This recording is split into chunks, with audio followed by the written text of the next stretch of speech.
Assalamualaikum warahmatullahi wabarakatuh. Anak-anak Ustazah Hikmah, siswa-siswi kelas 3 SDIT Al-Mustaqim. Bagaimana kabar kalian semua di rumah? Semoga Allah berikan kalian kesehatan dan keselamatan ya nak ya. Hari ini bertemu lagi dengan Ibu Hikmah di pembelajaran agama Islam dan budi pekerti. Hari ini kita akan mempelajari Al-Quran Surah An-Nasr ya nak ya. Baik, sebelum kita belajar, kita baca doa dulu yuk bersama-sama agar Allah berkahi ilmu yang kita pelajari hari ini. Kita baca doanya bersama-sama, angkat kedua tangan kalian ya. 1, 2, 3. A'udzu billahi minasyaitonir rajim. Bismillahirrahmanirrahim. Raditu billahi rabba wa bil islami dina wa bi Muhammadin sallallahu alaihi wasallam nabiyya wa rasula. Rabbi zidni ilma warzuqni fahma waj'alni minas sholihin. Bismillahirrahmanirrahim. Allahumma inni as'aluka ilman nafi'a wa rizqan thayyiba wa amalan mutaqabbala. Shadaqallahul azim. Alhamdulillah, amin ya rabbal alamin. Baik, sekarang kita mulai pembelajaran hari ini ya nak. Silahkan siapkan buku tulis kalian untuk mencatat hal-hal yang penting dari pembelajaran hari ini.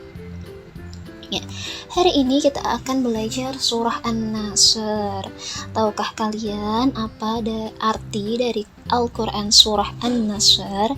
Kata An-Nasr memiliki makna pertolongan ya, dimana yang dimaksud di sini adalah pertolongan dari Allah Subhanahu wa Ta'ala untuk hamba-hambanya yang beriman. Ya, surah An-Nasr merupakan surah yang ke-110 di dalam Al-Quran. Al-Quran surah An-Nasr terdiri dari 3 ayat saja ya. Jumlahnya hanya ada 3 ayat dan diturunkan di kota Mekah. Ya. Sekarang coba kita lihat apa isi atau pesan dari Al-Quran surah An-Nasr. Kita pelajari bersama-sama pesan apa yang Allah titipkan di dalam surah An-Nasr untuk orang-orang yang beriman. Yang pertama, surah An-Nasr mengandung pesan atau janji dari Allah untuk memberikan pertolongan berupa kemenangan dan kejayaan bagi umat Islam. Jadi, surah ini turun setelah orang-orang Islam, Nabi Muhammad SAW beserta dengan umatnya diboikot di kota Mekah. Apa itu diboikot? Diboikot artinya dimusuhi, disulitkan kehidupannya hingga akhirnya mereka pun terusir dari kota Mekah dan kemudian hijrah ke kota Madinah. Orang-orang Islam kehilangan rumahnya, kehilangan tempat tinggalnya, kehilangan kotanya demi memeluk agama Islam, demi memperjuangkan agama Islam. Mereka pun pindah atau hijrah ke kota Madinah agar mereka terjaga, agar iman mereka terjaga, agar mereka terlindungi, agar mereka mampu bertahan hidup. Karena ketika mereka di Mekah, mereka sulit sekali makan. Semua bahan makanan tidak bisa mereka beli atau mereka jual. Mereka kesulitan hidupnya di kota Mekah. Akhirnya Allah perintahkan Nabi Muhammad untuk hijrah ke kota Madinah. Namun setelah beberapa lama berkat pertolongan Allah, akhirnya pada tanggal 17 Ramadan tahun 8 Hijriah, Rasulullah dan pasukan Islam berhasil merebut kembali kota Mekah. Peristiwa tersebut disebut dengan Fathu Mekah. Orang Islam kembali ke kota Mekah dan memenangkan kota Mekah, merebut kembali kota Mekah dari kafir Quraisy ya, hingga akhirnya setelah itu banyak orang-orang yang berbondong-bondong untuk masuk Islam. Dan sampai sekarang kota Mekah atau Ka'bah telah menjadi pusat peribadatan bagi umat Islam, ya. Ketika Idul Adha, ketika waktunya haji, kita bisa berangkat haji, kita bisa umroh juga di waktu yang banyak. Sampai sekarang, setelah Fathu Mekah, Ka'bah menjadi pusat peribadatan umat Islam, dan Mekah menjadi kota yang suci bagi umat Islam. Nah, itu dia kisah dibalik turunnya surah An-Nasr. Allah menjanjikan kemenangan dan kejayaan bagi umat Islam, dan janji tersebut terpenuhi. Umat Islam berhasil, Rasulullah dan umat Islam berhasil merebut kembali kota Mekah. Nah, selain itu Allah juga berikan pesan penting loh di dalam Al-Quran surah An-Nasr bagi orang-orang yang beriman. Apa pesannya? Coba kita lihat ya, pesan apa yang Allah titipkan untuk kita semua di dalam surah An-Nasr. Ternyata di dalam surah An-Nasr Allah berpesan kepada kita bahwa kita sebagai orang yang beriman tidak boleh hukumnya berlaku sombong, merasa bangga diri, dan merasa hebat, apalagi jika sampai berani merendahkan orang lain saat memperoleh keberhasilan atau kemenangan. Ketika ranking 1, berprestasi, berhasil menghafal Al-Quran, memperoleh rezeki yang banyak, kita tidak boleh sombong, tidak boleh merasa bangga diri. Ini semua berkat dari perjuanganku, ini semua berkat dari kerja kerasku. Tidak boleh, karena sejatinya semua kemenangan, keberhasilan, kesuksesan yang kita dapatkan datangnya dari Allah Subhanahu wa Ta'ala. Seperti yang dialami oleh Rasulullah beserta umat yang beriman waktu Fathu Mekah. Mereka berhasil memenangkan kembali kota Mekah, mereka berhasil merebut kembali kota Mekah, namun mereka tidak sombong. Sebaliknya, mereka bertasbih dan memuji Allah. Karena jika bukan karena pertolongan Allah, niscaya Rasulullah dan umat Islam akan kesulitan untuk merebut kembali kota Mekah. Nah, itu menjadi contoh bagi kita di kehidupan sekarang ya nak. Apabila kita berhasil, kita sukses, kita berprestasi, kita memenangkan sebuah lomba atau mendapatkan kegembiraan, keberhasilan, kebahagiaan, ingat tidak boleh sombong, tidak boleh merasa bangga diri. Tidak boleh jadi membuat kita merendahkan orang lain.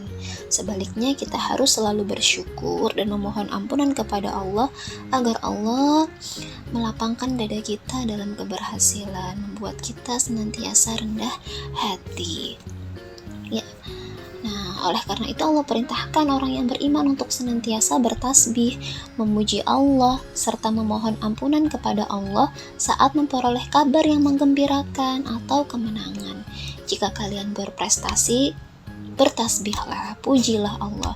Subhanallah, maha sempurna Allah. Sesungguhnya jika bukan karena pertolongan Allah, niscaya aku tidak mungkin bisa berprestasi.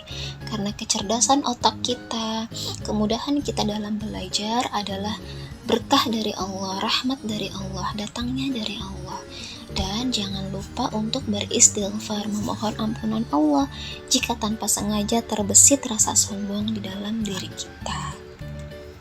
Ya, seorang mukmin, orang-orang yang beriman harus memahami bahwa semua kebaikan dan kemenangan yang telah kita peroleh datangnya dari Allah. Maka orang yang beriman harus bersyukur dan memuji Allah saat memperoleh kebaikan, kemenangan, atau keberhasilan. Tidak boleh sombong ya nak ya, harus selalu bersyukur dan rendah hati. Nah, kita telah memahami apa pesan yang terkandung di dalam surah An-Nasr. Pesannya adalah bahwa Allah akan menjanjikan kemenangan dan kejayaan bagi umat Islam selama orang-orang Islam selalu berada di jalan yang lurus, jalan yang Allah ridhoi. Kemudian yang kedua, Allah juga titipkan pesan, jika Allah sudah memberikan kemenangan, kejayaan, keberhasilan, kegembiraan, nikmat yang banyak, kita tidak boleh ujub, tidak boleh sombong. Kita harus senantiasa rendah hati, bersyukur kepada Allah Subhanahu wa Ta'ala, dan tetap memohon ampunan Allah Subhanahu wa Ta'ala. Itu ya pesan dari surah An-Nasr ya. Sekarang mari kita baca dan hafalkan surah An-Nasr bersama-sama, agar kita tidak hanya memahami pesannya, tapi kita juga hafal dan mampu membaca ayat-ayatnya dengan baik dan benar. Ya nak ya. Baik, kita baca bersama-sama ya. Setelah itu kita hafalkan ayat per ayat. Ustazah Hikmah dulu akan bacakan, lalu setelah itu kita baca bersama-sama ya nak. A'udzu billahi minasy syaithanir rajim. Bismillahirrahmanirrahim. Idza jaa nasrullahi wal fath. Ustazah Hikmah ulangi ya. Idza jaa nasrullahi wal fath wa ra'aitan nasa yadkhuluna fi dinillahi afwaja fasabbih bihamdi rabbika wastaghfirh innahu kana tawwaba. Baik, sekarang kita baca bersama-sama ya. Bismillahirrahmanirrahim. Idza jaa nasrullahi wal fath wa ra'aitan nasa yadkhuluna fi dinillahi afwaja fasabbih bihamdi rabbika wastaghfirh innahu kana tawwaba. Shadaqallahul azim. Baik, sekarang kita coba hafalkan ayat per ayat ya. Bismillahirrahmanirrahim. Masing-masing ayat kita baca 3 kali ya nak ya. Idza jaa, ingat ini panjang karena bertemu dengan huruf hamzah. Idza jaa nasrullahi wal fath. Ini bacanya nas, bukan nas ya nah, karena ini huruf shod. Ini namanya huruf shod sukun, jadi bacanya nas ya. Nasrullahi wal fath. Haknya yang di ujung, ketika ada 2 huruf yang sukun, maka haknya tetap dibaca tapi tipis. Fath.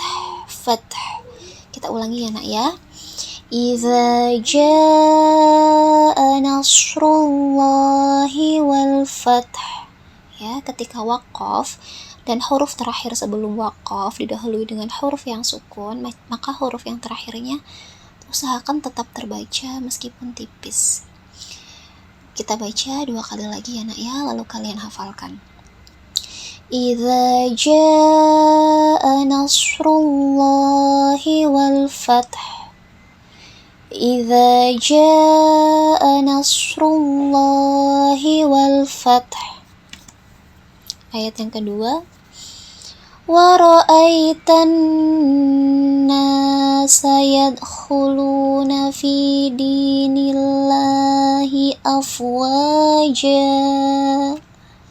Kalian perhatikan ini ada nun bertasydid ya, ini hukumnya gunnah. Kadang kita bacanya wa ra'aitanna, tidak boleh ya nak, harus ditahan 2 harokat atau 2 alif. Wa ra'aitan, tan ditahan ya nak ya. Baik, coba kita baca lagi 2 kali lagi ya nak. Wa ra'aitan nasa yadkhuluna, khuluna, ini huruf kha, khuluna. Tidak boleh bacanya hanya khuluna, itu huruf ha. Bacanya khuluna, khuluna fi dinillahi afwaja. Ya, sekali lagi. Wa ra'aitan nasa yadkhuluna fi dinillahi afwaja. Sekarang ayat yang ketiga. fasabbih bihamdi rabbika wastaghfir innahu kana tawwaba. Kita ulangi ya nak ya. Fasabbih bihamdi rabbika wastaghfir innahu kana tawwaba. Ya, itu dia surah An-Nasr. Sekarang coba kita baca utuh sambil kita hafalkan ya nak ya. Setelah itu anak-anak Ustazah Hikmah silahkan hafalkan surah An-Nasr. Bismillahirrahmanirrahim. Idza jaa nasrullahi wal fath wa ra'aitan nasa yadkhuluna fi dinillahi afwaja fasabbih bihamdi rabbika wastaghfir innahu kana tawwaba. Shadaqallahul azim. Hari ini kita telah belajar tentang pesan dari surah An-Nasr, tentang cara membaca surah An-Nasr dengan benar dan menghafalkan surah An-Nasr. Setelah kita belajar, kita baca doa dulu ya nak ya. Semoga Allah berkahi ilmu yang telah kita pelajari hari ini dan berikan kita kemudahan untuk menggunakan ilmu yang kita peroleh untuk melaksanakan hal-hal yang Allah ridhoi dan menjauhi perbuatan yang Allah murkai. Mari kita baca doa bersama, angkat kedua tangannya.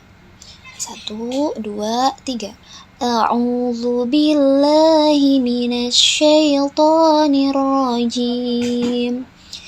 Bismillahirrahmanirrahim. Allahumma arinal haqqa haqqa warzuqna ittiba'ah wa arinal batila batila warzuqna ijtinabah. Bismillahirrahmanirrahim. Subhanakallahumma wa bihamdika asyhadu an la ilaha illa anta astaghfiruka wa atubu ilaik. Shadaqallahul azim. Amin ya rabbal alamin. Wassalamualaikum warahmatullahi wabarakatuh.